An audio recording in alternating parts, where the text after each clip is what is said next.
Mientras mi hijo nadaba plácidamente en la playa, un mensaje anónimo lo cambió todo.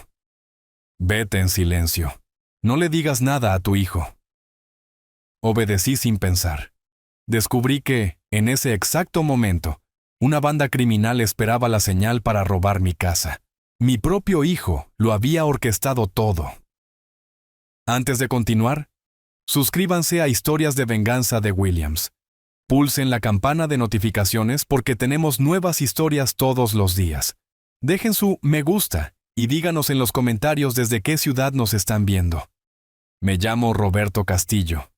Tengo 62 años y creía conocer a mi hijo, Diego. Durante 34 años construí esa certeza, día a día, creyendo que los lazos de sangre eran inquebrantables. ¡Qué ingenuo fui! El 20 de julio de 2024 debería haber sido un día perfecto. Habíamos viajado a la costa para celebrar el cumpleaños de Diego, una tradición que mantuvimos durante años. El sol brillaba intensamente sobre la arena dorada.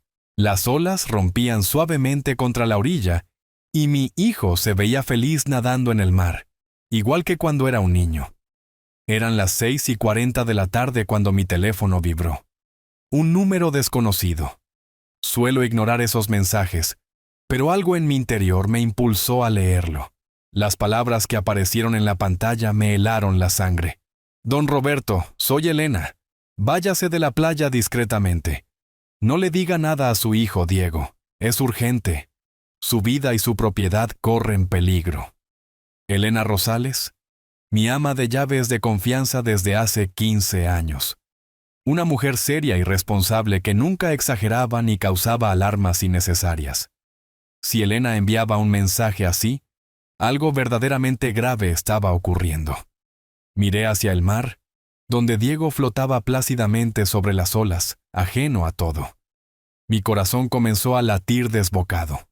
¿Qué quería decir con no le diga nada a su hijo? ¿Por qué Elena mencionaría específicamente a Diego en ese contexto? Me levanté de la silla de playa, tratando de actuar con normalidad, aunque mis manos temblaban ligeramente. Caminé hacia los baños públicos situados cerca del estacionamiento, lo suficientemente lejos para que Diego no pudiera escucharme. Con dedos torpes, marqué el número de Elena. Contestó al primer tono. Su voz sonaba tensa y asustada. Don Roberto, gracias a Dios que llamó. Susurró Elena como si temiera ser escuchada. No sé cómo decirle esto, pero hace 3 días escuché algo terrible. Estaba limpiando el pasillo del segundo piso cuando oí voces en la sala de estar. Diego estaba hablando con alguien llamado Adrián Vargas. Al principio no presté atención. Pensé que era una conversación de negocios normal. ¿Qué escuchó, Elena? Pregunté, sintiendo que se me secaba la garganta. Estaban planeando algo, señor. Diego le decía a ese tal Adrián que todo sería perfecto, que usted perdería su vuelo de regreso porque él escondería su pasaporte durante el viaje a la playa. La voz de Elena se quebró ligeramente. Mientras usted estuviera atascado resolviendo el problema de la documentación, ellos entrarían a robar en la casa. El mundo pareció detenerse a mi alrededor. El sonido de las olas se volvió distante. Las voces de los otros bañistas se convirtieron en un murmullo incomprensible. Entrar a robar en la casa. ¿Para qué? Logré preguntar aunque ya sospechaba la respuesta. Para robar la caja fuerte, señor Roberto. Diego les dio la ubicación exacta en su despacho privado. Hablaron de $80,000 en efectivo, joyas y documentos importantes. Mencionaron que el robo ocurriría esta noche entre las 9 y las 11 de la noche, cuando la casa estuviera completamente vacía. Elena hizo una pausa antes de continuar. Lo peor es que Diego sabe la combinación de la caja fuerte. Usted siempre confió en él para todo.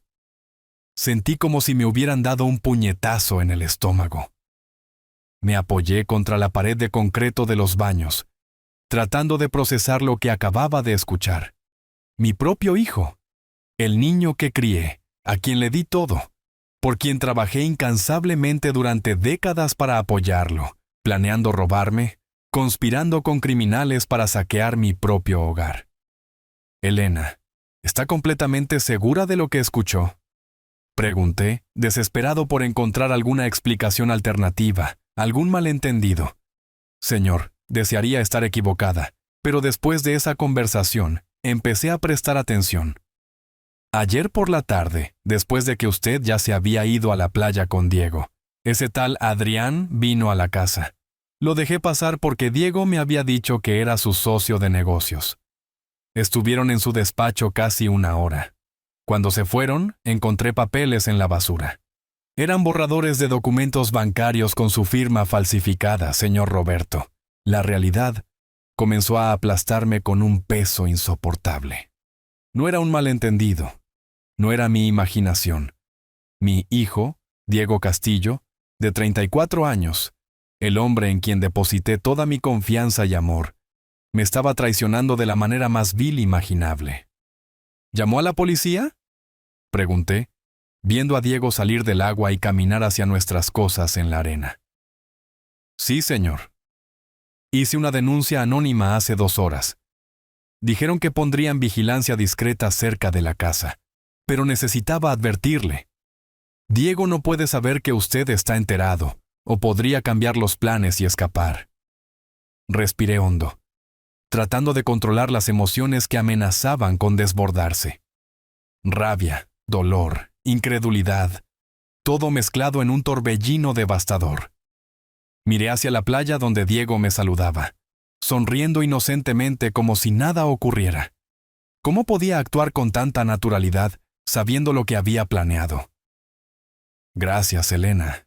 Manténgase alerta e infórmeme de cualquier movimiento, dije antes de colgar. Guardé el teléfono en mi bolsillo y caminé lentamente de regreso hacia la playa. Cada paso se sentía como de plomo.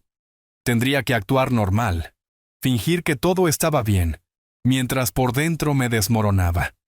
Mi hijo me había traicionado, y tendría que enfrentar esa verdad devastadora mientras fingía total ignorancia.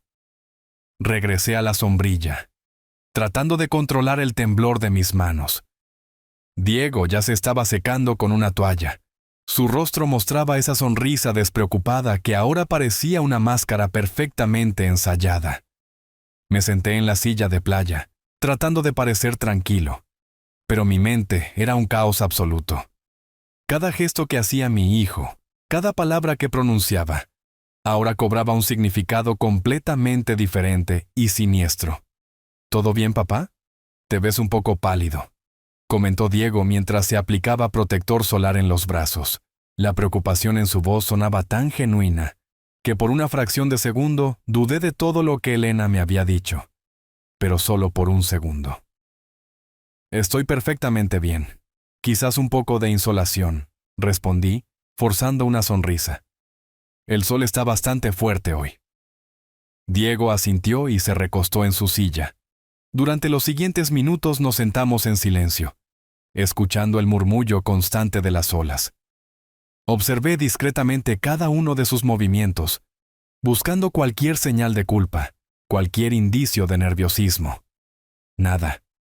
Actuaba con una calma asombrosa para alguien que había orquestado un robo contra su propio padre, apenas unas horas antes de su ejecución. Mi teléfono vibró de nuevo. Otro mensaje de Elena.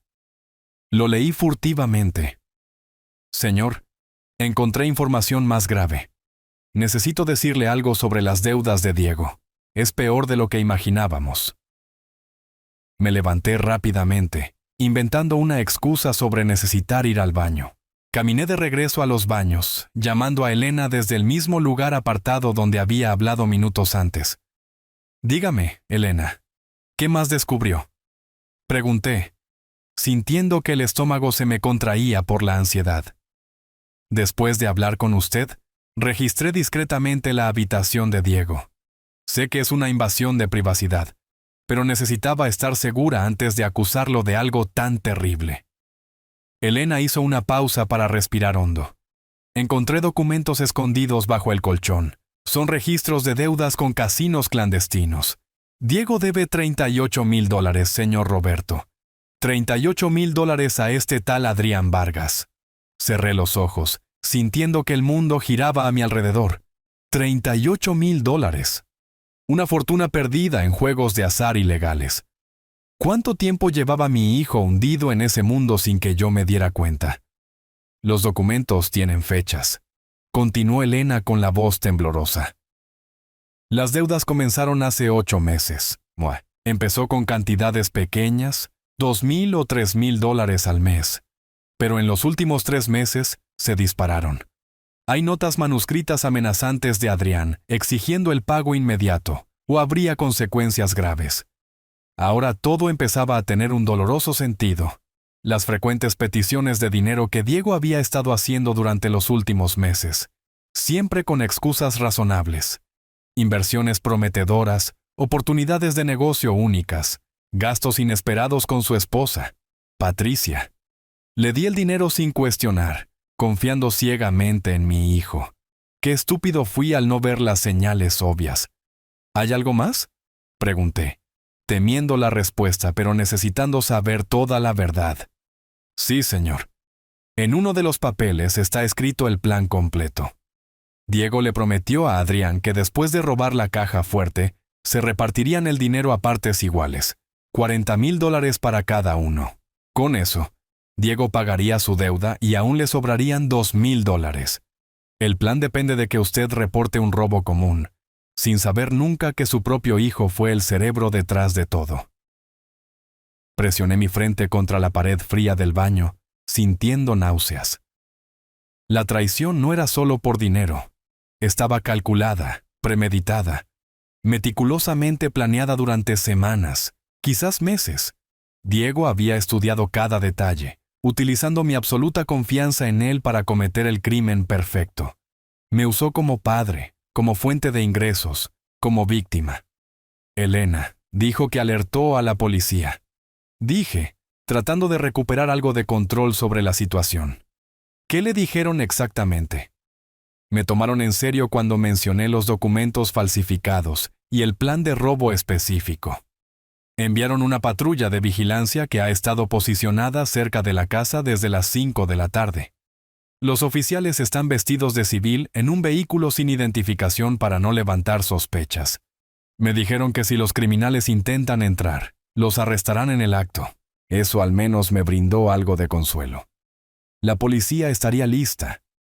Adrián y sus cómplices no tendrían éxito en el robo. Pero eso no borraba el hecho devastador de que mi propio hijo había planeado todo esto. La traición seguía siendo igual de dolorosa, independientemente del resultado final. Hay un detalle importante más, señor Roberto, añadió Elena con tono preocupado. Diego sabe la combinación de la caja fuerte porque usted se la dio hace 2 años cuando le otorgó el poder notarial. Tiene acceso legal a todos sus documentos importantes, sus cuentas bancarias, sus propiedades. Si quisiera, podría hacer mucho más daño del que ya planeó. Esas palabras me golpearon como un martillo. Elena tenía toda la razón. En un acto de confianza paternal, le había otorgado a Diego amplios poderes legales sobre mi patrimonio. Nunca imaginé que pudiera usar esa información en mi contra. La ingenuidad de un padre que amaba ciegamente a su hijo se había convertido ahora en mi mayor vulnerabilidad. Manténgase alerta, Elena. Si ve cualquier movimiento sospechoso cerca de la casa, llame a la policía inmediatamente y luego llámeme a mí. Ordené, tratando de sonar autoritario sobre una situación que se desmoronaba rápidamente. Lo haré, señor. ¿Y? ¿Don Roberto? Siento mucho ser yo quien tenga que decirle esto. Sé cuánto ama a Diego. Colgué sin responder porque no podía confiar en mi voz. Las lágrimas amenazaban con derramarse y no podía permitirme ese lujo. Todavía tenía que volver a la playa y actuar con normalidad frente a mi hijo traidor. Respiré hondo varias veces. Me eché agua fría en la cara en el lavabo público y me obligué a ponerme de nuevo la máscara de tranquilidad. Cuando regresé, Diego estaba revisando su teléfono celular con una expresión concentrada.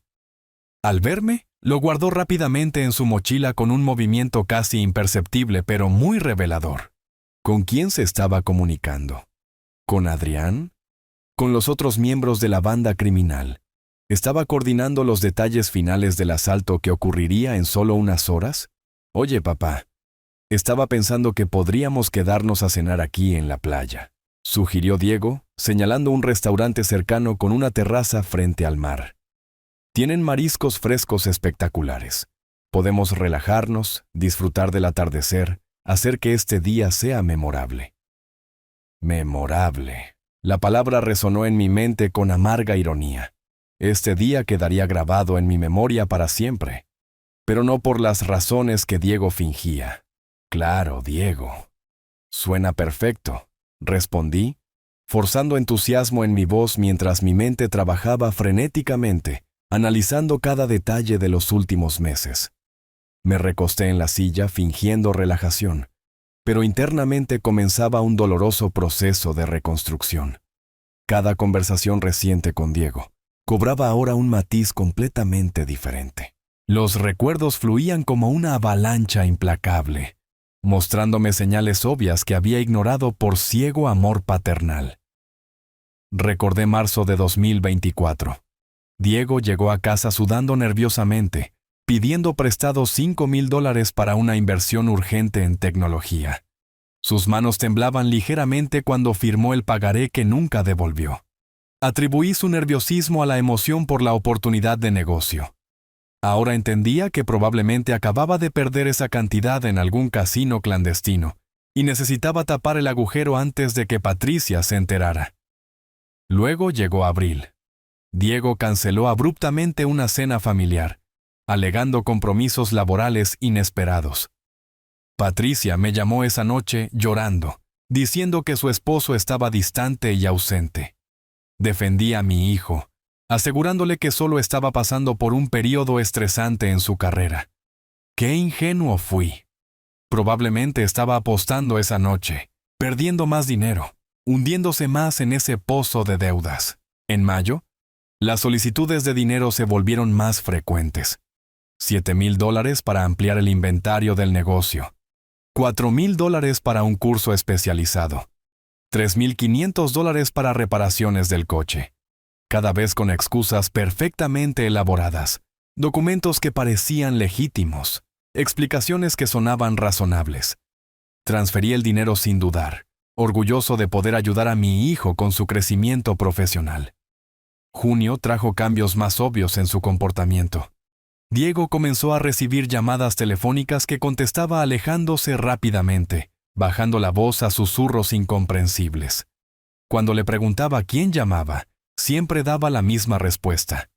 Clientes exigentes, proveedores difíciles, socios insistentes. Ahora lo entendía. Probablemente era Adrián Vargas, cobrando las deudas acumuladas, presionándolo, amenazándolo, obligándolo a buscar soluciones desesperadas. Las visitas de este personaje, Adrián, a mi oficina también habían comenzado en junio.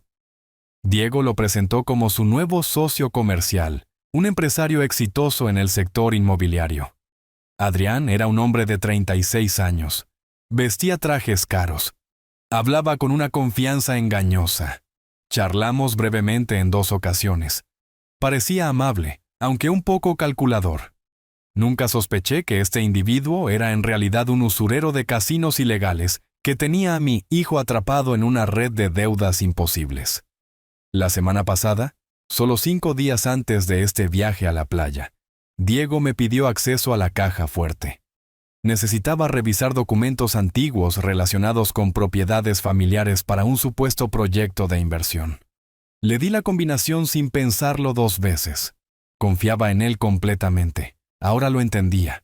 Probablemente estaba verificando el contenido exacto de la caja fuerte, calculando cuánto dinero podía robar, planeando cada detalle del asalto que ejecutaría esta misma noche. Cerré los ojos, tratando de controlar la marea de emociones conflictivas. Rabia hirviente contra Diego por traicionarme tan vilmente.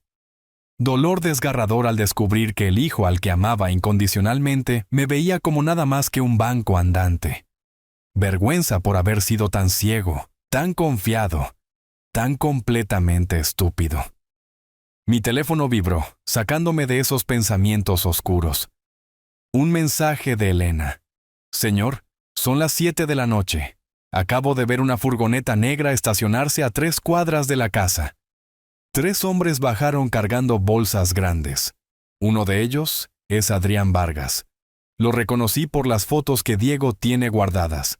La policía los está vigilando desde el otro lado de la calle. Todo está listo para cuando intenten entrar. Sentí que mi pulso se aceleraba dramáticamente. El plan se estaba desarrollando exactamente como Elena había descubierto. Los criminales ya estaban en posición, esperando la hora acordada para invadir mi hogar, forzar mi caja fuerte, robar mi dinero. Y Diego estaba sentado aquí a mi lado, actuando como el hijo perfecto, sin saber que yo conocía cada detalle de su miserable conspiración. Miré discretamente mi equipaje cerca de la sombrilla. Necesitaba comprobar algo crucial. Esperé a que Diego se distrajera con su teléfono de nuevo y abrí sigilosamente el compartimento lateral de mi maleta, donde siempre guardaba mi pasaporte. Mis dedos palparon el espacio vacío. Nada. El documento había desaparecido. La confirmación física de la traición golpeó con fuerza renovada.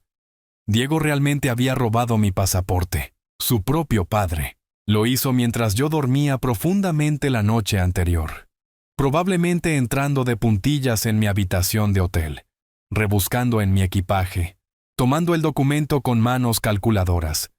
Todo para asegurarse de que yo perdiera mi vuelo programado para mañana, que quedara atrapado lidiando con una burocracia interminable, dándole tiempo suficiente para completar el robo. ¿Buscas algo, papá?, preguntó Diego casualmente, aunque detecté cierta tensión en su mandíbula. Nada importante. Solo comprobaba no haber olvidado el cargador del teléfono. Mentí, cerrando la maleta rápidamente. Diego asintió, pero noté que su mirada se deslizaba brevemente hacia el compartimento que acababa de revisar. Sabía que yo acababa de descubrir la falta del pasaporte. ¿Sospechaba que yo sospechaba algo? Tenía que actuar con extrema precaución. Si Diego sentía que su plan estaba descubierto, podría alertar a sus cómplices, cambiar la estrategia, escapar antes de que la policía pudiera arrestarlos. El sol comenzaba a ponerse, pintando el cielo en espectaculares tonos naranja y púrpura. Las familias empacaban sus pertenencias, preparándose para regresar a casa. Los niños corrían, gritando felices, persiguiendo gaviotas. Las parejas caminaban de la mano por la orilla. Todo parecía tan normal, tan pacífico. Nadie imaginaría el drama devastador que se desarrollaba silenciosamente bajo esa apariencia de calma. «Papá, hablo en serio. Te ves extraño hoy», insistió Diego estudiándome con incómoda atención. «Si algo te preocupa, puedes decírmelo. Sabes que siempre estaré aquí para apoyarte en lo que necesites». La hipocresía de esas palabras casi me hizo reír con amargura. ¡Qué actuación magistral! ¡Qué cinismo absoluto! Hablando de apoyo, mientras simultáneamente orquestaba el robo más doloroso imaginable. No solo un robo de dinero, sino la destrucción total de la confianza entre un padre y un hijo. La aniquilación de un vínculo que yo creía sagrado e inquebrantable. «Estoy bien, hijo, solo un poco cansado por el sol», respondí, manteniendo la máscara firmemente en su lugar. «Vamos a cenar, como sugeriste. Necesito algo fresco para beber». Diego sonrió, satisfecho, creyendo haber disipado mis supuestas preocupaciones. Caminamos juntos hacia el restaurante mientras yo cargaba el peso aplastante de este terrible conocimiento. En unas horas, enfrentaría la decisión más difícil de mi vida. Nos sentamos en la terraza del restaurante con una vista privilegiada del horizonte oceánico. El mesero trajo los menús y Diego pidió una botella de vino tinto reserva, insistiendo en que era una celebración especial. Celebración. La palabra sonaba grotesca, dadas las circunstancias reales. Él estaba celebrando el éxito anticipado de su robo, mientras yo digería la traición más amarga que jamás había experimentado. Mientras Diego estudiaba el menú con fingida concentración, aproveché para revisar discretamente otro mensaje de Elena que acababa de llegar. «Señor Roberto, encontré algo más en la habitación de Diego. Copias de sus documentos bancarios con firmas que no coinciden exactamente con su letra. Tomé fotos y se las estoy enviando ahora. Creo que intentó falsificar su firma en varios papeles durante los últimos meses. Las imágenes llegaron segundos después. Amplié la pantalla, sintiendo que mi temperatura corporal subía peligrosamente. Ahí estaban. Solicitudes de préstamos bancarios por cantidades considerables, contratos de avalista para terceros, autorizaciones para transferencias internacionales. Todos llevaban mi supuesta firma, pero con pequeñas inconsistencias obvias para cualquiera que conociera mi firma real. La inclinación de ciertas letras era diferente, la presión del trazo demasiado uniforme, los bucles de las letras en mi nombre ligeramente más cerrados. Diego no solo planeaba robarme esta noche, había estado intentando estafarme sistemáticamente durante meses, falsificando mi firma para obtener crédito, usando mi nombre como garantía. Si esos préstamos fraudulentos fueran aprobados, yo sería legalmente responsable de deudas que nunca autoricé. Mi patrimonio, construido con décadas de trabajo honesto, podría desaparecer para financiar las adicciones destructivas de mi propio hijo. ¿Qué opinas de pedir la parrillada de mariscos?, sugirió Diego, interrumpiendo mis pensamientos oscuros. Siempre dijiste que era tu plato favorito cuando veníamos aquí. Asentí mecánicamente, sin procesar realmente sus palabras. Mi cerebro trabajaba frenéticamente, procesando todas las implicaciones de todo lo que había descubierto. Diego no estaba actuando solo por desesperación temporal debido a deudas de juego. Esto era algo más profundo, más oscuro. Había cruzado líneas morales fundamentales repetidamente, con fría premeditación, sin mostrar ningún rastro aparente de culpa o remordimiento. Elena envió otro mensaje. Los papeles falsificados tienen fechas a partir de febrero. Hay al menos 6 intentos diferentes en distintos bancos. Algunos fueron rechazados debido a inconsistencias en la documentación, pero otros todavía están en proceso de aprobación. Si esos préstamos se aprueban, podrían embargar sus propiedades. Febrero, 5 meses atrás. Todo este tiempo Diego había estado trabajando metódicamente para destruirme financieramente. Las solicitudes directas de dinero, que yo le daba voluntariamente, no eran suficientes para sus necesidades crecientes. Necesitaba más, siempre más. Y cuando no pude darle cantidades mayores sin cuestionar, simplemente decidió tomarlas por la fuerza, a través del engaño y el robo. «Papá, en serio, estás muy distraído», comentó Diego con tono ligeramente irritado. «Llevamos 10 minutos sentados y apenas has dicho nada. Si prefieres volver al hotel a descansar, podemos cenar más tarde». Esa sugerencia me alertó de inmediato.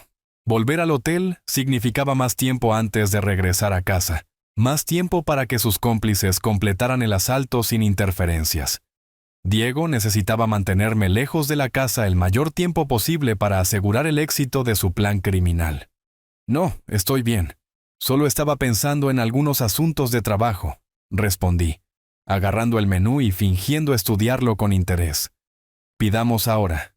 Tengo bastante hambre después de todo este domingo». Diego pareció relajarse un poco ante mi respuesta. Llamó al mesero y pidió por los dos con esa familiaridad casual que había caracterizado nuestra relación durante años. Al verlo actuar con tanta naturalidad, me pregunté cuándo exactamente algo fundamental se rompió dentro de él. ¿En qué momento preciso mi hijo se transformó en este extraño, capaz de traicionar a su propio padre con tanta facilidad aparente? Mi teléfono vibró de nuevo. Esta vez era un mensaje directo de la policía, usando el número que Elena les había proporcionado. «Señor Roberto, soy el inspector Ramírez de la Comisaría Central. Su empleada nos alertó sobre el plan de robo programado para esta noche. Tenemos vigilancia activa en su domicilio. Los sospechosos ya están en posición, esperando. Necesitamos saber si planea regresar a su residencia esta noche, o si prefiere que procedamos con el arresto cuando intenten entrar». Había llegado el momento de tomar decisiones cruciales.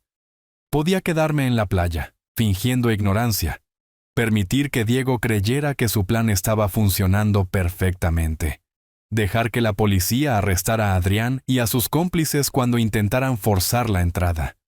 Eso protegería mi propiedad pero permitiría que Diego escapara sin consecuencias directas, al menos inicialmente. O podía regresar a casa inmediatamente, enfrentar la situación de frente, obligar a Diego a encarar las consecuencias de sus acciones mientras todo se derrumbaba ante sus ojos.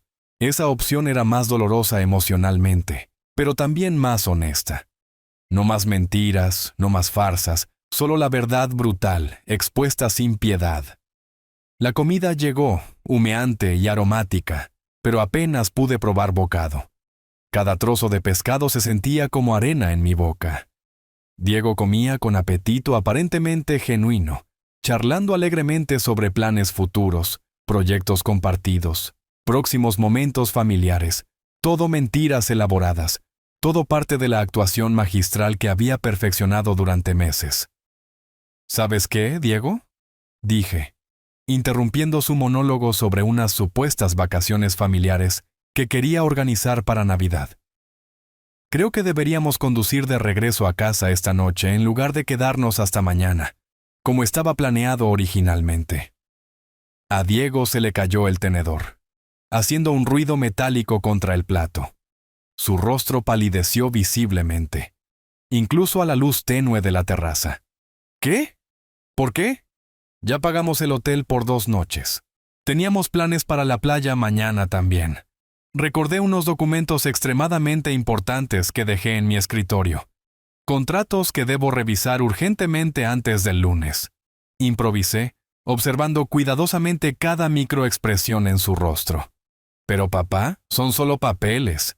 Pueden esperar un día más. Estamos aquí para relajarnos, para disfrutar nuestro tiempo juntos, insistió Diego, con una desesperación apenas disimulada filtrándose en su voz. No pueden esperar, Diego.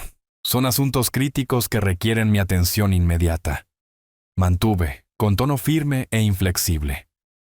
Terminaremos de cenar y saldremos para casa esta noche. Vi el pánico genuino reemplazar la máscara de tranquilidad en su rostro. Sus manos comenzaron a temblar ligeramente. Buscó torpemente su teléfono, probablemente tratando de enviar un mensaje de alerta a sus cómplices, pero yo había tomado mi decisión final. Diego trató de ocultar su creciente nerviosismo, pero era obvio para alguien que lo conocía desde que nació. Sus ojos se movían inquietos entre su teléfono y mi cara, buscando cualquier señal de que yo estuviera bromeando sobre volver temprano. Pero mi expresión permaneció seria, decidida, implacable. Papá, piénsalo. El viaje de regreso son casi 3 horas por la autopista de noche. Estarás agotado conduciendo. Es peligroso, argumentó, tratando de sonar razonable, pero su voz traicionaba su ansiedad mal contenida. Además, esos documentos que mencionaste se pueden escanear y enviar por correo electrónico. Puedo ayudarte con eso ahora mismo, si quieres. Lo observé atentamente mientras masticaba lentamente un trozo de pan. Cada argumento que presentaba revelaba su desesperación por mantenerme alejado de la casa hasta que sus cómplices completaran el robo. La ironía era devastadora. Mi hijo se esforzaba tanto por engañarme, su dedicación criminal era casi admirable. Mientras hablaba sin parar, inventando razones para prolongar nuestra estancia, mi mente enfrentaba un dilema mucho más profundo que la logística del viaje. Miré al hombre sentado frente a mí, el niño al que enseñé a caminar, el adolescente al que consolé durante sus primeros desamores, el joven al que abracé con orgullo en su graduación universitaria. Todos esos recuerdos chocaban violentamente contra la realidad presente. Este mismo ser humano me estaba traicionando de la manera más cruel posible. ¿Dónde fallé como padre? ¿Qué errores cometí durante su crianza para producir este resultado catastrófico? ¿Le di demasiado sin enseñarle el valor real del esfuerzo? ¿Lo protegí demasiado de las consecuencias de sus acciones cuando era joven? Las preguntas se apilaban sin respuestas satisfactorias. Pero simultáneamente, otra parte de mí, más fría y calculadora, entendía que yo no era responsable de las decisiones de Diego como adulto. Él eligió entrar en el turbio mundo del juego clandestino. Él eligió acumular deudas imposibles con criminales peligrosos. Él eligió planear un robo contra su propio padre en lugar de pedir ayuda honestamente. Esas elecciones eran enteramente suyas, no mías. Diego, ya tomé la decisión. Nos vamos esta noche. Repetí con finalidad, haciendo señas al mesero para pedir la cuenta. Vi a Diego apretar los puños bajo la mesa. Su mandíbula se tensó visiblemente. Por un instante fugaz, vi algo oscuro cruzar su mirada. ¿Rabia? ¿Odio? ¿Frustración absoluta ante el colapso de su plan meticulosamente preparado? Fuera lo que fuera, se desvaneció rápidamente, reemplazado de nuevo por esa máscara de falsa preocupación filial. «Está bien, papá. Si eso es lo que quieres, volveremos», concedió finalmente. Su tono derrotado habría parecido genuino si yo no supiera la verdad subyacente. «Pero al menos déjame conducir a mí. Estás cansado y no quiero que tengamos un accidente por fatiga». Esa sugerencia disparó nuevas alarmas en mi cerebro. Si Diego conducía, podría controlar la velocidad, hacer paradas estratégicas, ganar tiempo precioso para que Adrián y sus hombres completaran el asalto antes de nuestra llegada. O peor, podría causar intencionalmente un retraso, una avería mecánica fabricada, cualquier táctica desesperada para mantenerme lejos de la casa el tiempo suficiente. «No te preocupes, yo conduciré bien. Conozco esa ruta perfectamente», respondí, pagando la cuenta y levantándome de la mesa antes de que pudiera plantear más objeciones. Caminamos en tenso silencio hacia el estacionamiento donde había dejado mi coche. El sol se había puesto completamente, dejando el cielo en tonos violeta profundo. Las estrellas comenzaban a aparecer tímidamente. La brisa marina traía aromas salados mezclados con fragancias de los restaurantes cercanos. Todo tan hermoso, tan aparentemente pacífico, contrastando brutalmente con la tormenta emocional que rugía dentro de mi pecho. Mientras cargábamos el equipaje en el maletero, Diego intentaba constantemente revisar su teléfono con movimientos furtivos. Vi que escribía mensajes apresurados que borraba y reescribía varias veces. Sus dedos temblaban sobre la pantalla. Finalmente, guardó el dispositivo en su bolsillo trasero, con la expresión sombría de alguien que acaba de sellar un destino inevitable. Subimos al auto y encendí el motor. Eran las 8:15 de la noche. Según la información de Elena, Adrián y sus hombres planeaban entrar a mi residencia entre las 9 y las 11 de la noche. Si mantenía una velocidad constante sin paradas innecesarias, llegaríamos aproximadamente a las 10:30, justo a tiempo para interceptar el crimen en curso. Los primeros 30 minutos del viaje transcurrieron en un silencio casi absoluto, roto solo por el zumbido del motor y el sonido de los neumáticos sobre el asfalto. Diego miraba obstinadamente por la ventana, fingiendo admirar los paisajes nocturnos que apenas eran visibles en la oscuridad. Mantuve mis manos firmes en el volante, concentrado en mantener la compostura mientras procesaba mentalmente cómo se desarrollarían los próximos eventos. De repente, Diego rompió el silencio.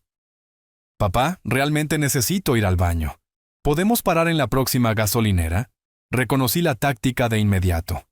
Otra estrategia para retrasar nuestra llegada. Si parábamos, él se tomaría su tiempo en el baño. Quizás compraría bocadillos innecesarios. Haría cualquier cosa para perder minutos preciosos. Cada minuto nos acercaba más al momento en que sus cómplices estarían dentro de mi casa, saqueando mi propiedad. «Aguántate hasta que lleguemos a casa. Son menos de 2 horas», respondí sin disminuir la velocidad. «Pero papá, realmente necesito ir. No puedo esperar tanto tiempo», insistió, con tono cada vez más urgente y ligeramente histérico. «Diego, te aguantarás. No vamos a parar», declaré con una autoridad que no permitía discusión. Lo escuché exhalar con frustración obvia. Sus manos se apretaban y aflojaban nerviosamente sobre sus rodillas.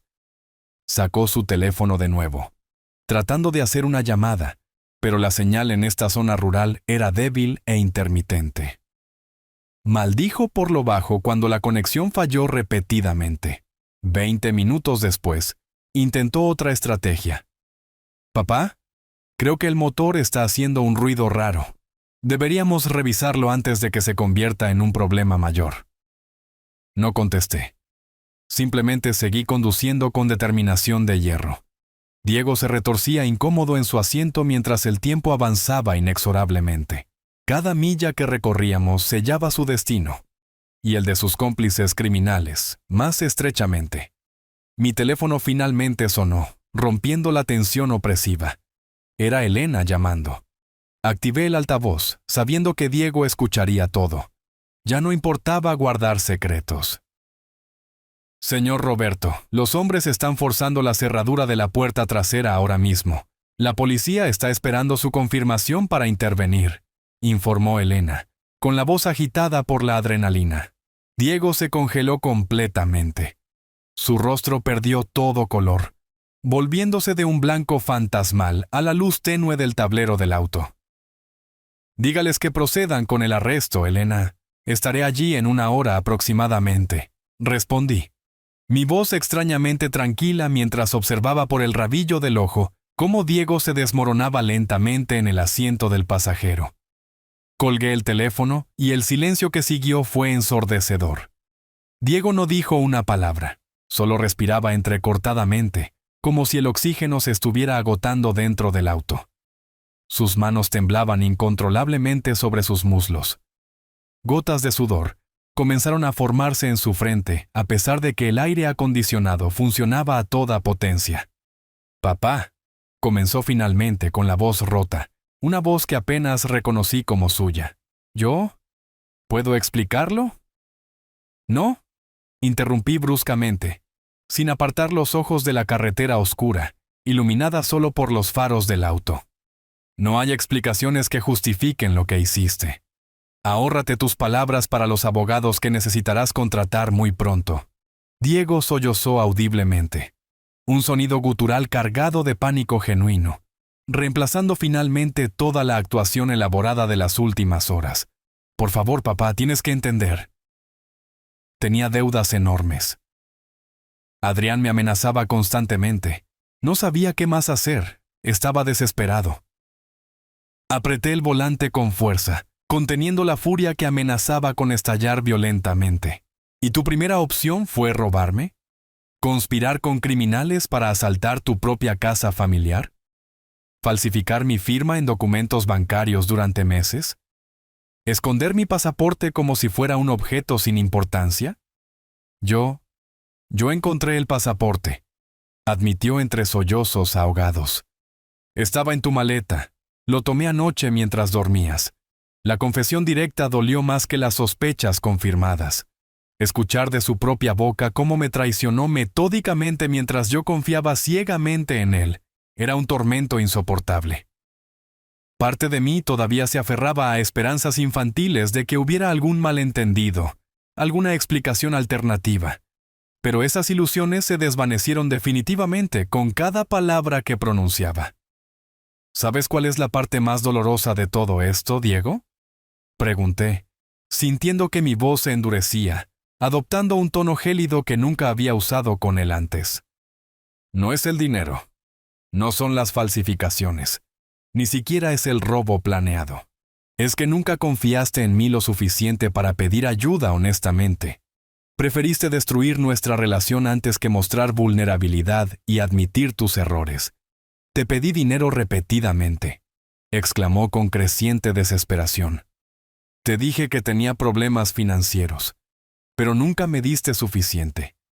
Siempre cuestionabas para qué necesitaba más. Siempre hacías preguntas incómodas. Su respuesta me golpeó como una bofetada brutal. Me estaba culpando a mí por su traición, justificando su conspiración criminal porque yo ejercía una prudencia financiera básica al preguntar en qué gastaba las cantidades considerables que le transfería regularmente. La audacia absoluta de su argumento casi me dejó sin habla. Así que esto es culpa mía, entonces, dije con sarcasmo amargo. Soy el villano de esta historia porque no te entregué dinero ilimitado sin hacer preguntas razonables sobre a dónde iba. No dije eso, protestó débilmente. Solo necesitaba más de lo que podías darme. Las deudas crecían demasiado rápido.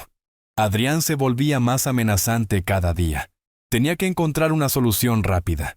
Soluciones que incluían robar $80,000 de mi caja fuerte, de la cual sabías la combinación solo porque confiaba en ti completamente.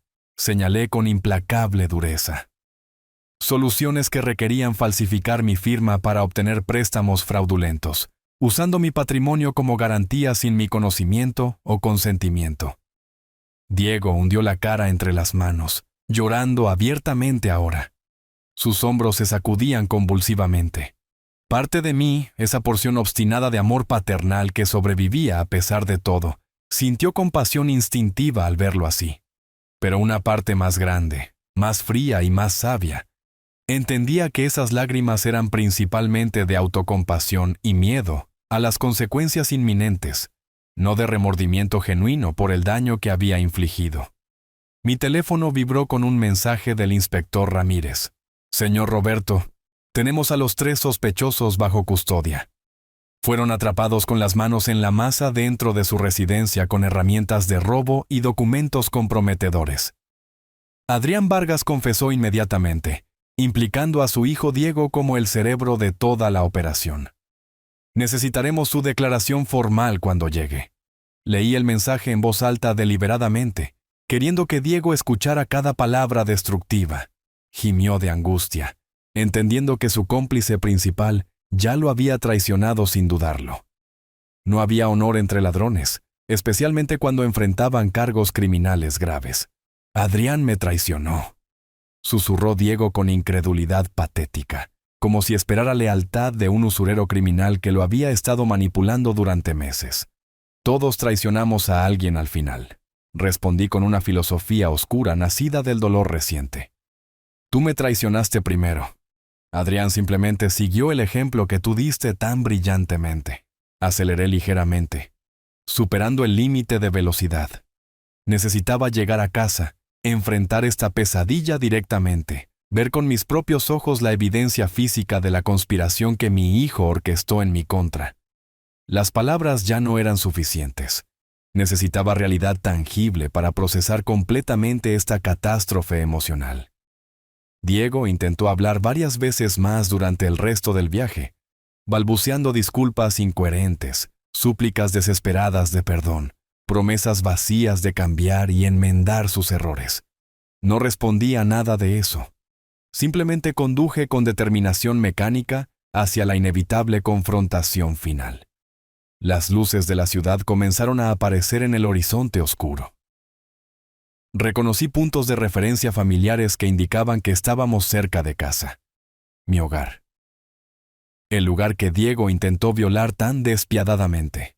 Cada milla que nos acercaba aumentaba la tensión dentro del auto a niveles casi insoportables.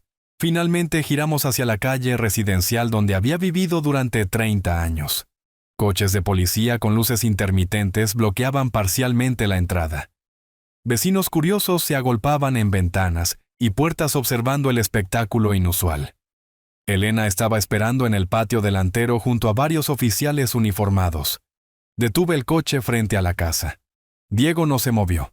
Permaneció congelado en su asiento como una estatua, mirando la escena con horror absoluto pintado en cada línea de su rostro arruinado. Salí del vehículo, sintiendo que mis piernas se debilitaban ligeramente después de horas de tensión acumulada.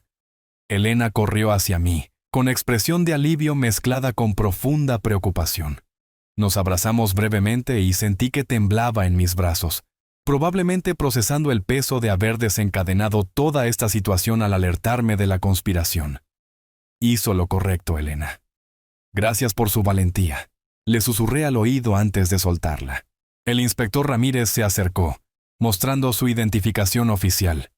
Era un hombre de unos 50 años, con el rostro curtido por años de experiencia policial. Sus ojos penetrantes parecían evaluar cada detalle con precisión quirúrgica. Extendió la mano y la estreché firmemente, tratando de proyectar un control que no sentía del todo. Señor Roberto, lamento las circunstancias de nuestro encuentro. Capturamos a 3 individuos dentro de su propiedad con herramientas especializadas para forzar cerraduras y cajas fuertes. Adrián Vargas, de 36 años, con antecedentes por extorsión y operación de casinos ilegales. Los otros dos son Scott Price y Mike Turner, ambos con antecedentes penales por robo agravado. Asentí, procesando la información mientras observaba a dos oficiales estacionados más adelante, manejando a los detenidos. Adrián estaba sentado en el asiento trasero de uno de los autos, esposado, mirando al frente con expresión derrotada. Nuestras miradas se encontraron brevemente a través del cristal, y vi algo parecido al resentimiento en sus ojos antes de que apartara la vista. Vargas confesó rápidamente cuando le mostramos la evidencia. Continuó el inspector. Admitió que su socio principal en esta operación era Diego Castillo, su hijo. Según su declaración, Diego le debía $38,000 de deudas de juego acumuladas durante 8 meses. El robo planeado era una solución conveniente para ambos. Diego pagaría sus deudas y aún obtendría una ganancia significativa. Escuchar la confirmación oficial de labios del inspector se sentía diferente a saberlo a través de Elena. Las palabras tenían peso legal ahora, consecuencias formales que trascendían la esfera familiar, convirtiéndose en un asunto criminal procesable. Mi hijo enfrentaría cargos graves que podrían resultar en prisión. ¿Dónde está Diego?, preguntó el inspector, mirando hacia mi auto, donde mi hijo permanecía inmóvil en el asiento del pasajero. Está justo ahí. Viajó conmigo desde la playa, sin saber que yo conocía sus planes. Expliqué, sintiendo una amargura renovada al recordar esas horas tortuosas de fingir normalidad. El inspector caminó hacia el vehículo, seguido por dos oficiales. Abrieron la puerta del pasajero y Diego salió lentamente, moviéndose como un sonámbulo. Su rostro estaba hinchado de llorar, sus ojos rojos, evitando el contacto visual con nadie. Los oficiales le pidieron identificación y entregó su billetera con manos temblorosas. «Diego Castillo, queda usted bajo arresto como sospechoso de la planificación y ejecución de robo agravado, falsificación de documentos y conspiración criminal», declaró el inspector formalmente, mientras uno de los oficiales colocaba las esposas en las muñecas de mi hijo. Diego finalmente me miró directamente, sus ojos suplicando silenciosamente algo que yo no podía y no quería darle. Perdón, tal vez. Intervención. Protección paternal para rescatarlo de esta situación desastrosa, pero permanecí inmóvil, mirándolo sin ninguna expresión definida. Había cruzado líneas que no permitían retorno. Las consecuencias llegaban tan inevitables como la marea. «Papá, por favor, diles que ha habido un malentendido». «Puedo explicarlo todo», gritó Diego mientras los oficiales lo guiaban hacia una de las patrullas. «No dejes que me lleven así. Soy tu hijo, tu único hijo».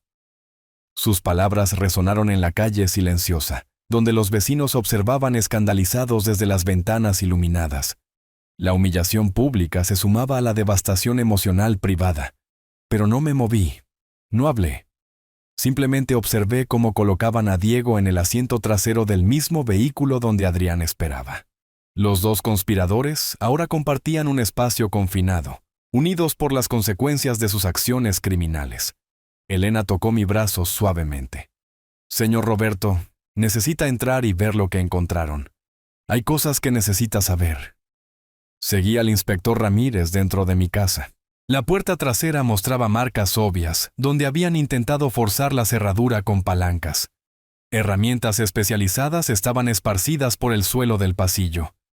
Destornilladores, sierras pequeñas, dispositivos electrónicos para desactivar alarmas. Subimos al segundo piso, hacia mi despacho privado. La puerta de la caja fuerte estaba ligeramente dañada, aunque no habían logrado abrirla completamente antes del arresto. El inspector señaló documentos encontrados en las mochilas de los criminales. Planos detallados de su casa, con notas específicas sobre la ubicación de la caja fuerte, rutinas familiares y horarios probables en que la propiedad estaría vacía. Estos planos fueron dibujados por alguien con un conocimiento íntimo de la distribución de su hogar. La caligrafía coincide con muestras que tomamos de los documentos personales de su hijo. Diego preparó todo meticulosamente durante semanas. Tomé los papeles con manos que temblaban ligeramente. Ver la letra familiar de Diego en esos diagramas criminales era surrealista y nauseabundo al mismo tiempo. Había dibujado cada habitación con precisión arquitectónica, marcando rutas de entrada y escape, identificando cámaras de seguridad y sus puntos ciegos, calculando el tiempo necesario para cada fase del robo. Elena apareció, cargando una caja de cartón. Encontré esto escondido bajo la cama de Diego cuando los oficiales registraron su habitación. Señor, creo que necesita verlo ahora. Abrí la caja sintiendo un temor creciente. Dentro había docenas de documentos más. Mis estados de cuenta bancarios, que Diego había copiado sin autorización. Fotografías del interior de la caja fuerte, tomadas en secreto cuando tuvo acceso legítimo hace meses. Contratos preliminares con firmas falsificadas, tratando de obtener líneas de crédito usando mi nombre como avalista. Pero lo más perturbador estaba en el fondo de la caja. Un cuaderno de espiral que contenía notas manuscritas detallando planes alternativos si el robo fallaba. Una página describía específicamente la posibilidad de falsificar un poder notarial amplio, que le permitiera vender propiedades a mi nombre.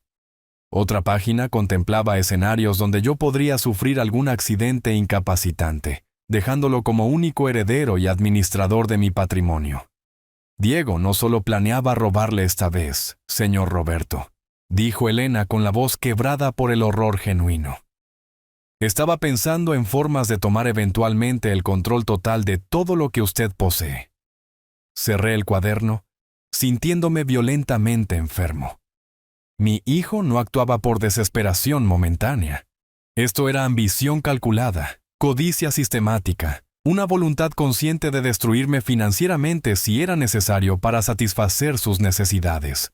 El inspector Ramírez tomó fotografías detalladas del cuaderno y todos los documentos comprometedores mientras yo me sentaba en mi silla de oficina, procesando la magnitud total de la traición.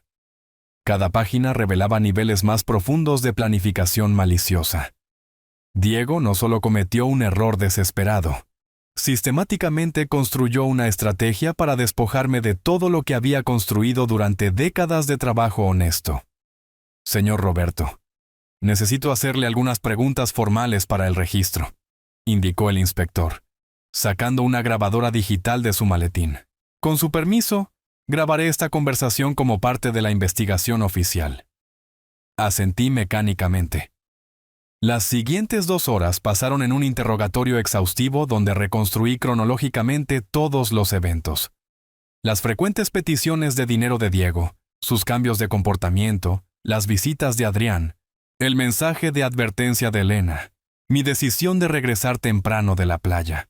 El inspector tomó notas meticulosas, interrumpiendo ocasionalmente para aclarar detalles específicos o solicitar fechas exactas. Los documentos bancarios falsificados son particularmente graves, comentó el inspector, mostrándome copias ampliadas donde mi supuesta firma aparecía con inconsistencias obvias. Su hijo intentó obtener préstamos por un total de $120,000 usando su identidad. 3 solicitudes fueron rechazadas por irregularidades administrativas, pero 2 todavía están en proceso de aprobación. Si esos préstamos hubieran sido autorizados, usted sería legalmente responsable de deudas que nunca contrajo. $120,000. La cifra era astronómica. Diego no solo buscaba resolver sus $38,000 de deuda inmediata. Estaba planeando enriquecerse considerablemente, explotando la reputación crediticia que yo había construido cuidadosamente durante toda mi vida profesional. La audacia absoluta de sus intenciones me dejó sin aliento. También revisamos el teléfono celular incautado a Vargas. Continuó el inspector, deslizando su tableta electrónica hacia mí, mostrando capturas de pantalla. Encontramos conversaciones de WhatsApp entre él y su hijo que datan de febrero de 2024. Aquí, Diego discute específicamente cuánto dinero hay en la caja fuerte. Menciona joyas heredadas de su difunta madre. Describe documentos de propiedad que podrían venderse rápidamente en el mercado negro. Leí los mensajes, sintiendo cada palabra como una puñalada renovada. Diego hablaba de las joyas de mi difunta esposa como simples mercancías, comerciables. Esas piezas tenían un valor sentimental incalculable para mí. Recuerdos tangibles de 40 años de matrimonio feliz. Para él, eran solo activos líquidos sin significado emocional. Un mensaje particular me heló la sangre. El viejo confía en mí ciegamente. Nunca sospechará nada hasta que sea demasiado tarde. Para entonces, ya estaremos lejos con el dinero. Diego escribió eso solo 3 semanas atrás. 3 semanas durante las cuales continué tratándolo con amor incondicional, invitándolo a cenas familiares, planeando ese viaje a la playa que se suponía celebraría su cumpleaños. Hay más, añadió el inspector con expresión grave. Encontramos borradores de correos electrónicos no enviados en el teléfono de Diego, dirigidos a contactos en el extranjero. Estaba investigando posibilidades de transferir grandes sumas de dinero a cuentas offshore en paraísos fiscales. Claramente estaba planeando huir del país una vez completado el robo. El cuadro completo surgió con una claridad devastadora. Diego no solo planeaba robarme y continuar viviendo normalmente, enfrentándome eventualmente. Tenía la intención de desaparecer, llevándose mi dinero, dejándome destruido financiera y emocionalmente, probablemente sin posibilidad de recuperar nada. Patricia y su embarazo también serían abandonados, dejados sin recursos ni explicaciones. ¿Patricia sabe algo de esto? Pregunté de repente, recordando a mi nuera embarazada que seguramente se preguntaba dónde estaba su marido esta noche. Enviamos oficiales a su casa hace 1 hora para informarle de la situación, respondió el inspector. Según el informe, estaba en shock total. Seguía insistiendo en que debía haber algún error, que su marido nunca haría algo así. Está siendo atendida por los servicios médicos de emergencia debido a su embarazo y al impacto emocional de la noticia. Culpa adicional se apiló sobre la montaña de emociones tóxicas que ya cargaba. Patricia era inocente en todo esto. Una víctima colateral de las acciones criminales de Diego, ahora enfrentando la posibilidad de criar a un bebé sola, mientras su marido cumplía condena en prisión. El daño que causó mi hijo se extendía en círculos concéntricos, afectando a personas que lo amaban y confiaban en él. Elena entró en la oficina llevando una bandeja con café que nadie había pedido, pero que todos necesitábamos. Sus ojos estaban rojos, mostrando lágrimas recientes. Había trabajado en esta casa durante 15 años. Vio crecer a Diego desde que tenía 19 años. Lo consideraba prácticamente de la familia. Descubrir su naturaleza criminal probablemente la devastó casi tanto como a mí. Señor Roberto, Patricia acaba de llegar, anunció Elena con voz temblorosa. Está en la sala de estar pidiendo hablar con usted urgentemente. Los paramédicos están con ella, pero insistió en venir. Bajé las escaleras, cada paso sintiéndose como una montaña que tenía que escalar. Patricia estaba sentada en el sofá, con una mano protectora sobre su vientre de 4 meses. Su rostro mostraba marcas de llanto intenso, maquillaje corrido, la expresión de alguien cuyo mundo acaba de colapsar por completo. 2 paramédicos estaban cerca, monitoreando sus signos vitales con equipo portátil. Roberto, dime que esto no es verdad, suplicó con voz rota en cuanto me vio entrar.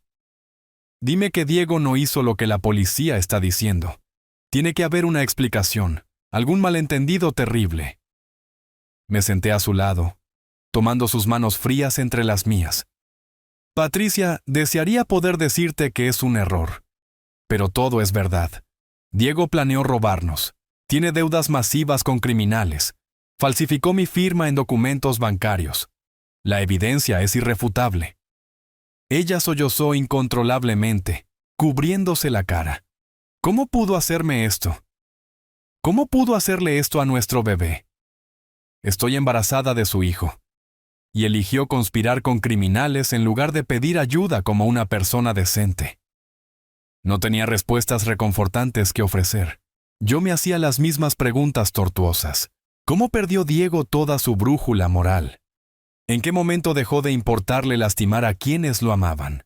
Las respuestas permanecían esquivas, enterradas en algún rincón oscuro de su psicología que probablemente nunca entendería del todo. Patricia, te prometo que no quedarás desamparada, dije finalmente.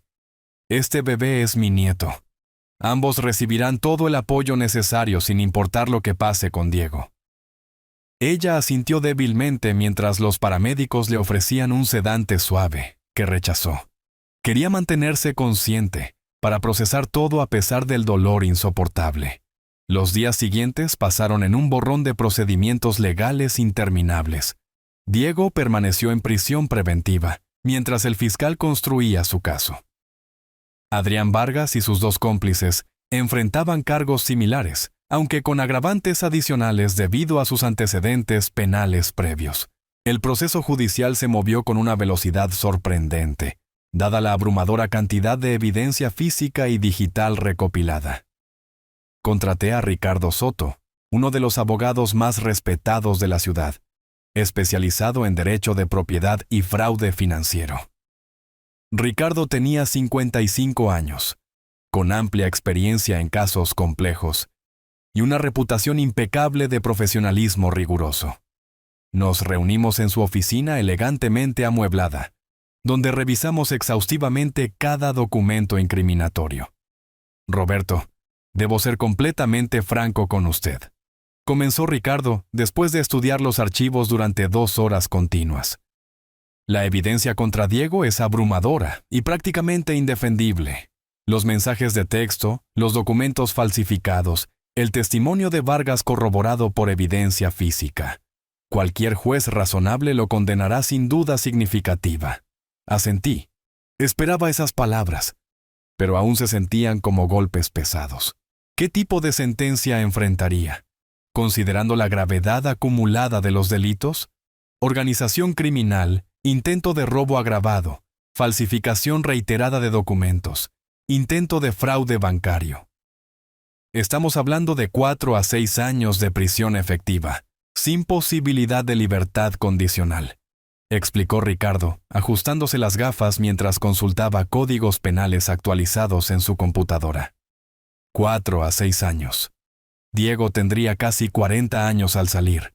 Su vida profesional destruida, su matrimonio probablemente terminado, su relación con su hijo inexistente durante los años formativos más cruciales.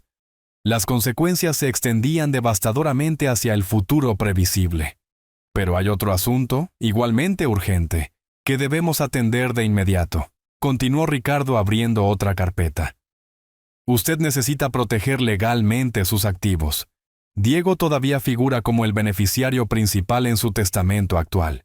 Tiene un poder notarial amplio que teóricamente le permite acceder a cuentas bancarias y tomar decisiones sobre propiedades a su nombre, si usted quedara incapacitado. La realidad de esas palabras me sacudió violentamente.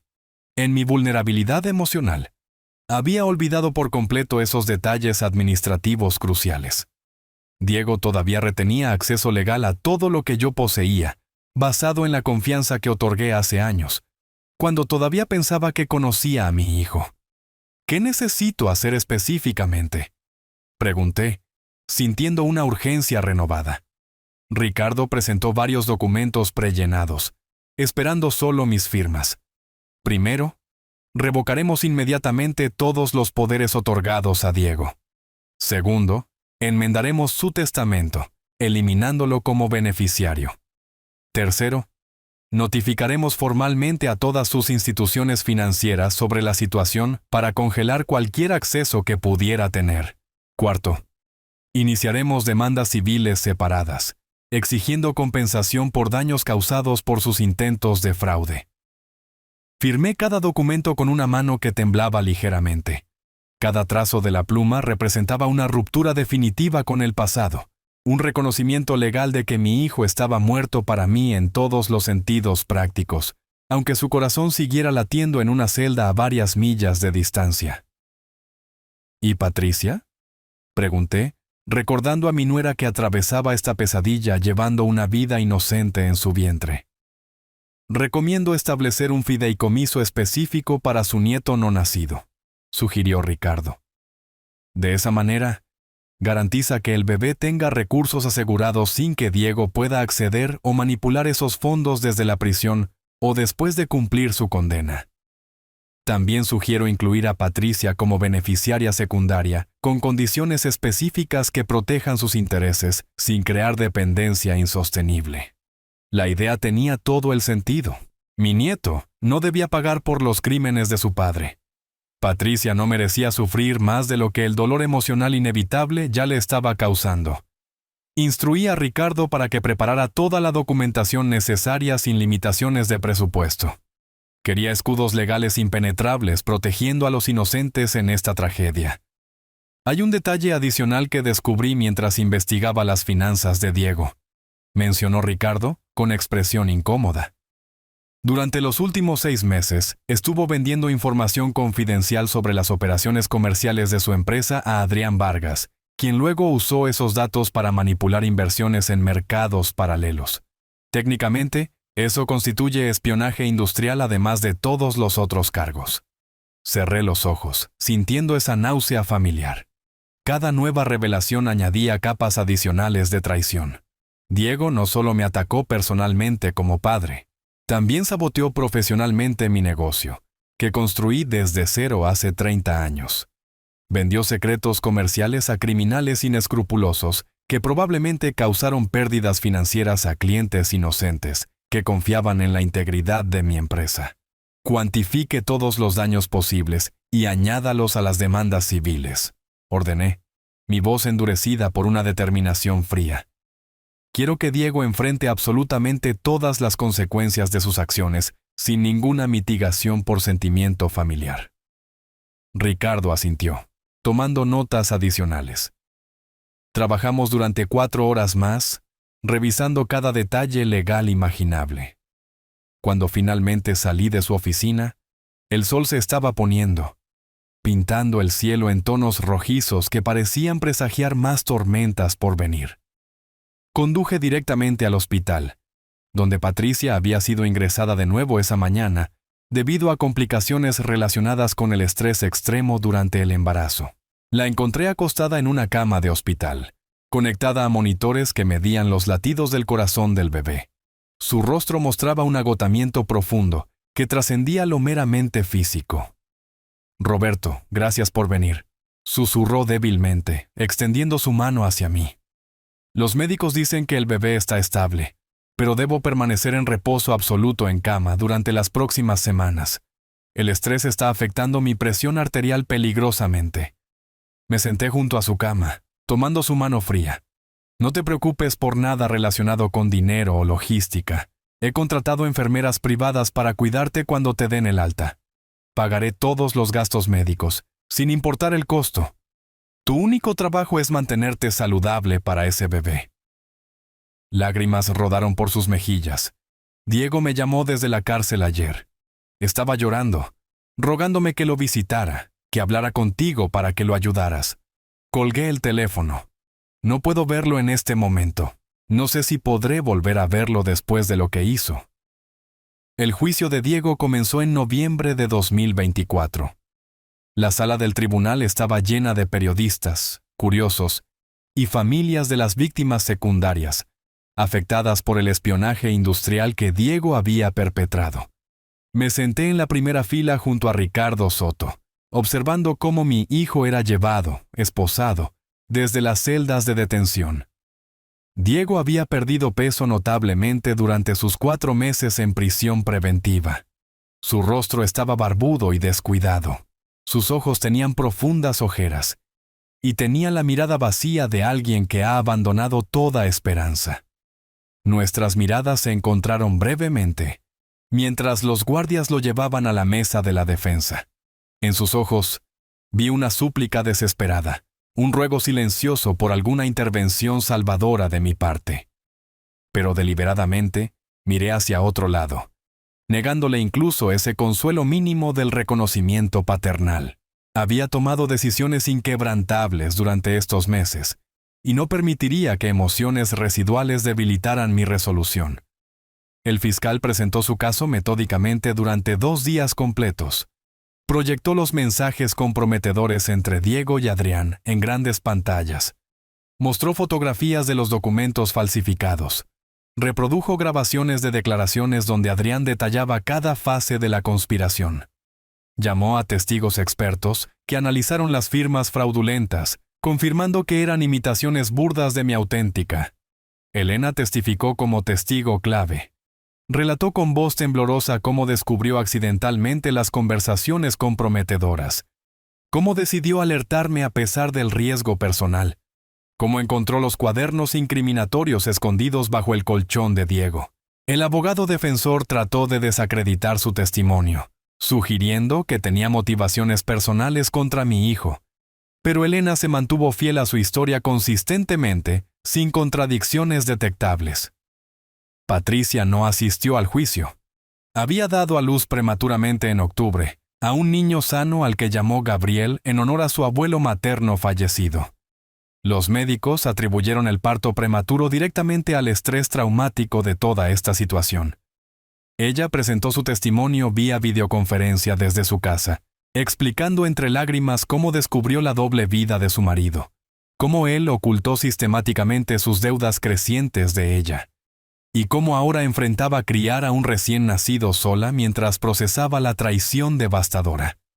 El momento más impactante llegó cuando el fiscal proyectó extractos del cuaderno personal de Diego, donde detallaba escenarios hipotéticos de mi muerte o incapacitación.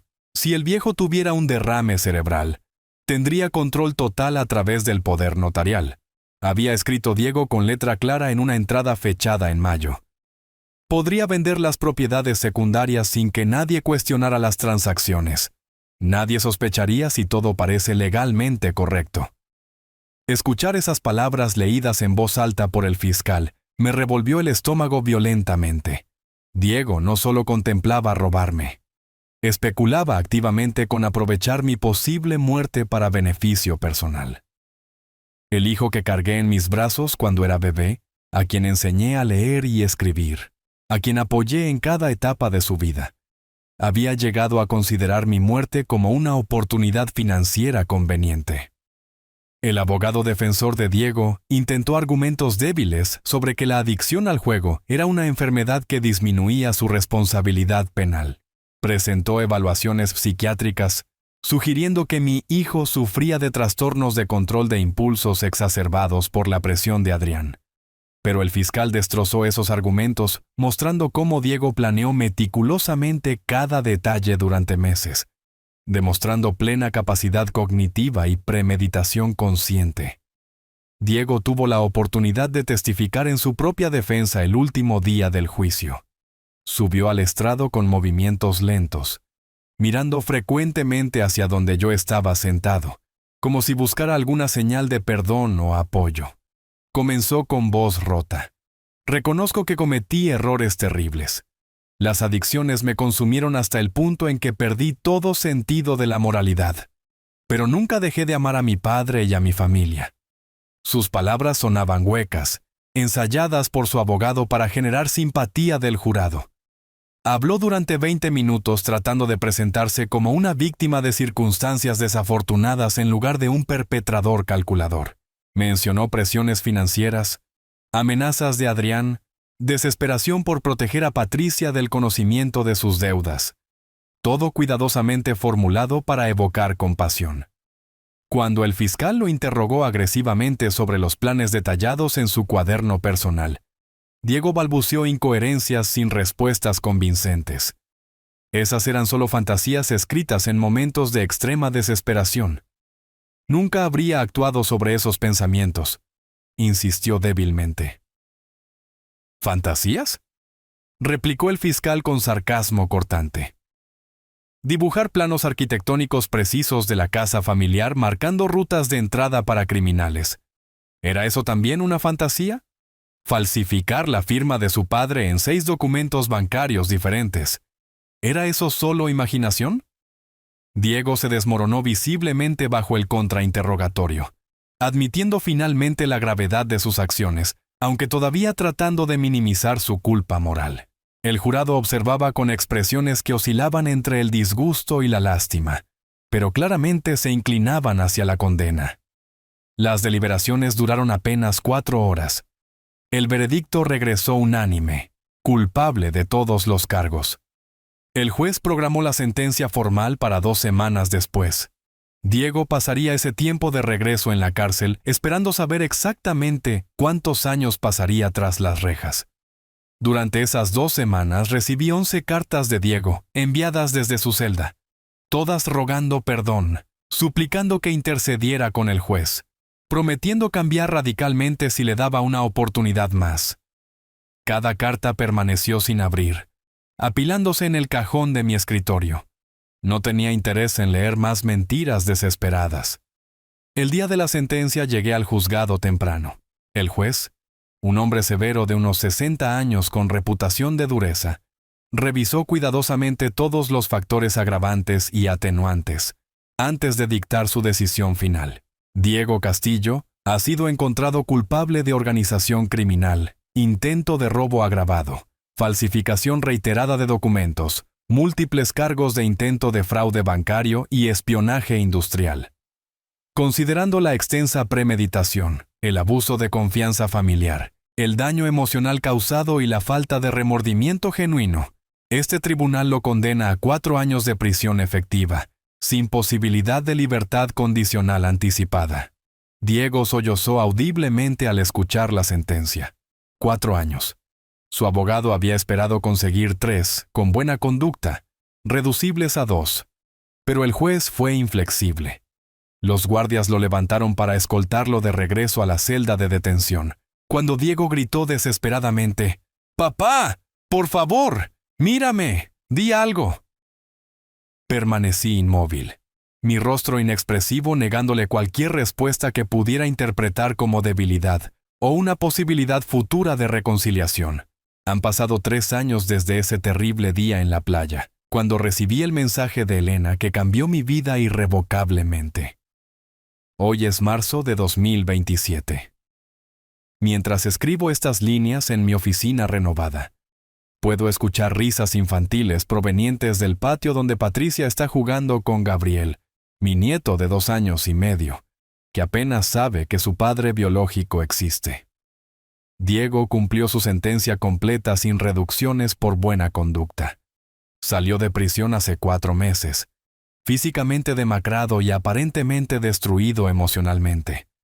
Intentó contactarme inmediatamente, llamadas telefónicas que bloqueé, mensajes de texto que borré sin leer, cartas físicas que Elena devolvió marcadas como «Destinatario rechaza correspondencia».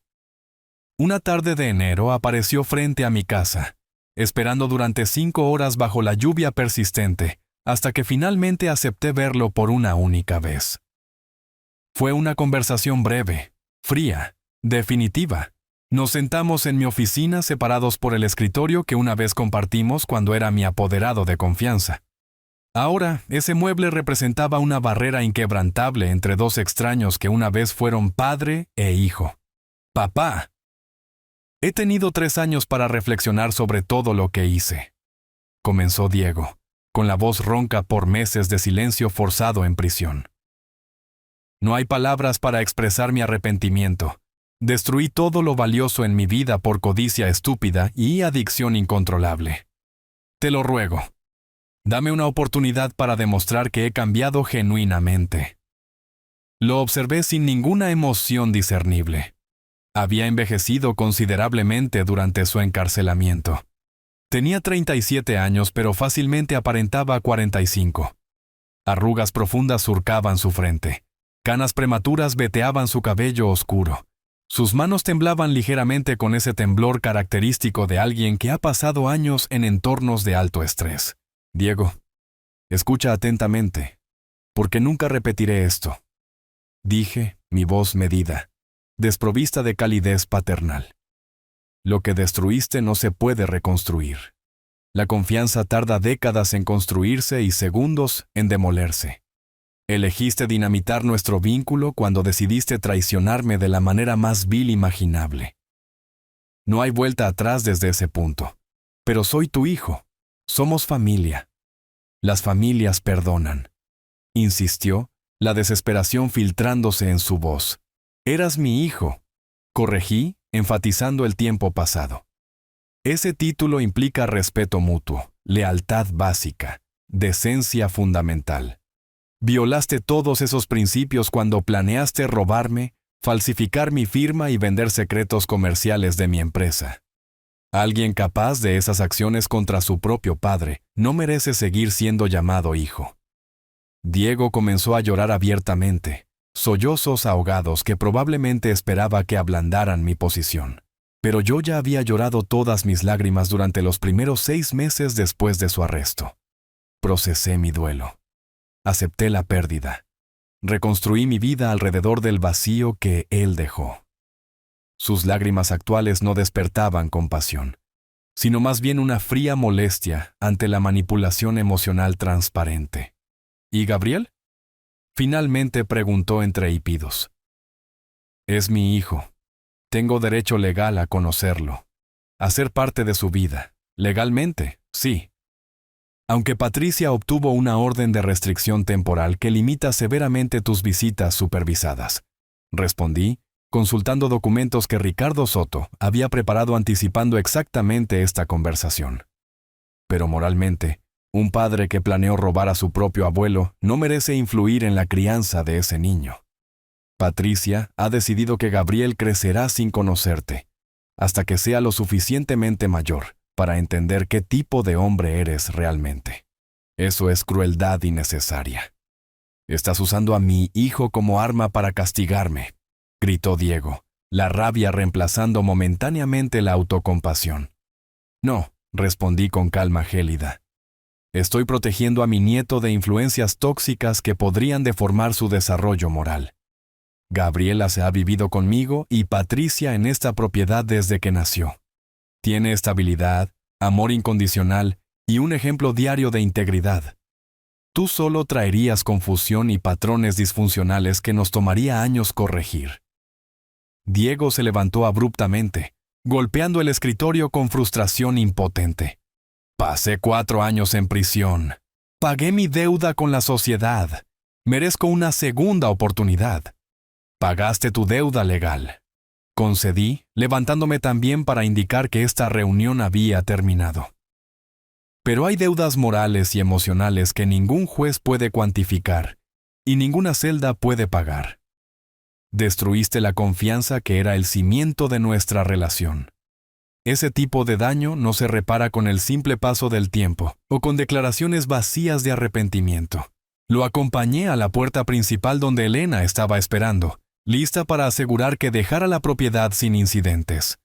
Diego se detuvo en el umbral, mirando hacia el patio donde Gabriel corría, persiguiendo mariposas bajo la supervisión sonriente de Patricia. Vi dolor genuino cruzar su rostro mientras observaba la escena doméstica de la que estaba permanentemente excluido. Ese niño nunca sabrá siquiera que existo, ¿verdad? Susurró, con la voz rota. Sabrá que tuvo un padre biológico que tomó decisiones catastróficamente malas. Respondí honestamente. Cuando cumpla 18 años, Patricia le mostrará todos los documentos judiciales. Le explicará exactamente qué pasó. Entonces Gabriel decidirá por sí mismo si quiere conocerte o mantener la distancia que establecimos para protegerlo. Pero esa será su elección como adulto, no la tuya y no la mía. Diego asintió, derrotado, entendiendo la inutilidad de seguir discutiendo. Caminó lentamente alejándose por el camino de entrada, hombros caídos, cargando el peso de las consecuencias irreversibles que él mismo había creado meticulosamente con cada decisión egoísta durante esos meses oscuros de 2024. Cerré la puerta y regresé al patio, donde Gabriel corría hacia mí, gritando, ¡Abuelo!, con la alegría pura que solo los niños pequeños poseen. Lo levanté en mis brazos, sintiendo su peso reconfortante, su risa contagiosa, su amor simple e incondicional. Este niño representaba la posibilidad de un futuro mejor, una oportunidad para romper ciclos destructivos, una esperanza de que una generación pudiera aprender de los errores devastadores de la anterior. Patricia se acercó, colocando su mano suavemente sobre mi hombro. ¿Fue muy duro?, preguntó, refiriéndose al encuentro con Diego. Fue necesario, respondí simplemente. Necesitaba escuchar directamente que no hay camino de regreso. Tal vez ahora finalmente pueda empezar a reconstruir su vida en algún otro lugar, lejos de nosotros. Esa noche, después de acostar a Gabriel con cuentos de aventuras heroicas protagonizadas por abuelos valientes y nietos curiosos, me senté en mi oficina frente a la caja fuerte que Diego intentó robar hace 3 años. Ahora contenía algo diferente, además del efectivo y las joyas. Mi testamento actualizado, dejando absolutamente todo a Gabriel bajo la administración de Patricia hasta que mi nieto cumpla 25 años. Diego no estaba mencionado en ninguna página. Legalmente, había dejado de existir como mi heredero.